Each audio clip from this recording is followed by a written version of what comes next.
En segundo lugar, como conocimiento base, tenemos a la biomecánica, que básicamente explica o trata de comprender la interacción de las fuerzas que genera nuestro propio cuerpo a través de los músculos versus otras resistencias, como en la mayoría de los casos va a ser la fuerza de gravedad, que puede estar modificada o no por ejemplo, sistemas de poleas o máquinas que, bueno, en ese caso harían distinto el trabajo muscular. También es importante entender en qué ángulo articular hay mayor trabajo de un cierto músculo, si al comienzo del recorrido o al final. Saber cómo hacer más eficiente un ejercicio, justamente por esto, por ejemplo, añadiendo algún tipo de resistencia acomodada, como son las bandas elásticas, a un press con barra, por ejemplo, nos va a permitir modificar este perfil de resistencia, ya que, por ejemplo, en un press de banca, la parte que más nos va a costar es cerca del pecho, entre la mitad del recorrido y tirando para abajo. Y por ejemplo, añadir una banda elástica que nos tire hacia atrás va a hacer que la parte final del empuje, que la gravedad no nos va a ofrecer tanta resistencia, la banda elástica comienza a hacer más resistencia y por ende nos cueste más o nos cueste más de lo normal en esa parte final que el ejercicio propio no nos aporta. Entonces, este punto es importante porque conociendo cómo hacer más eficiente o modificar un ejercicio nos va a permitir justamente esto, darle distintos estímulos al grupo muscular que nosotros queremos. También nos va a permitir conocer biomecánica, seleccionar los ejercicios más interesantes según el perfil de resistencia. Es decir, nosotros conociendo el perfil de resistencia vamos a poder modificar, añadir o sacar ejercicios para hacerlo lo más completo posible. En este caso tenemos de ejemplo a dos vuelos laterales que a simple vista parecerían muy similares, pero que el trabajo de la resistencia es bastante diferente. En el primer caso tenemos un vuelo lateral con polea, es decir, que la parte que más nos va a costar en el vuelo lateral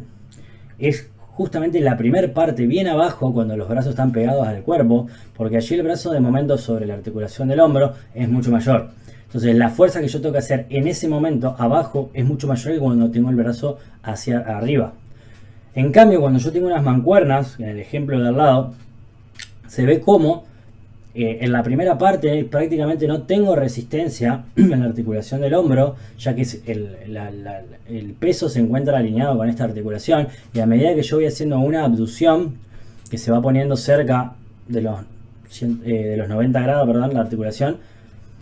va teniendo mayor resistencia solamente por cómo trabaja las resistencias, uno con polea y otro con con la misma fuerza de gravedad, que son las mancuernas o la barra, lo que serían los pesos libres. Entonces, conocer cómo se trabajan los perfiles de resistencia, cómo se modifican, nos va a permitir poder entender cómo trabajan mejor los grupos musculares. Otra cuestión importante que tenemos que tener en cuenta en esto de la biomecánica son los propios principios de la biomecánica, que son el de alineación y el de estabilidad.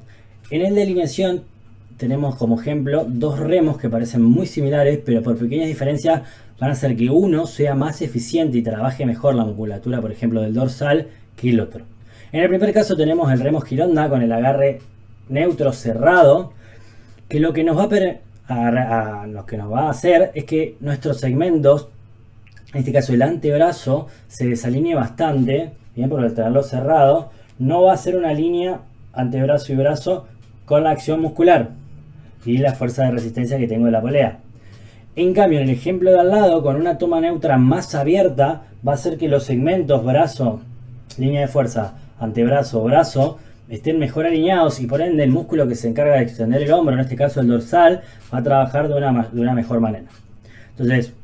aquellos ejercicios que respeten este principio de alineación versus otros que no lo respeten, van a ser más eficientes para trabajar la musculatura que a nosotros nos interesa. Lo mismo pasa con el principio de estabilidad. Cuando tengamos que comparar ejercicios, aquellos ejercicios que estemos más estables, en este caso tenemos un cruce de poleas en banco versus parado, aquellos ejercicios que estemos con la mayor estabilidad posible nos van a permitir aplicar mayor fuerza y que sea más fácil llegar a esfuerzos elevados cerca del fallo, manteniendo la técnica y la postura, y esto nos va a permitir que el ejercicio es lo mismo, sea más eficiente, que si no estoy tan estable para realizar el ejercicio. Un ejemplo extremo sería la sentadilla sobre Bosu, en donde al la superficie ser tan inestable, la aplicación de fuerza que nosotros tenemos es mucho menor, y bueno, justamente para estimular la fuerza y la hipertrofia muscular no nos serviría en lo absoluto las bases inestables.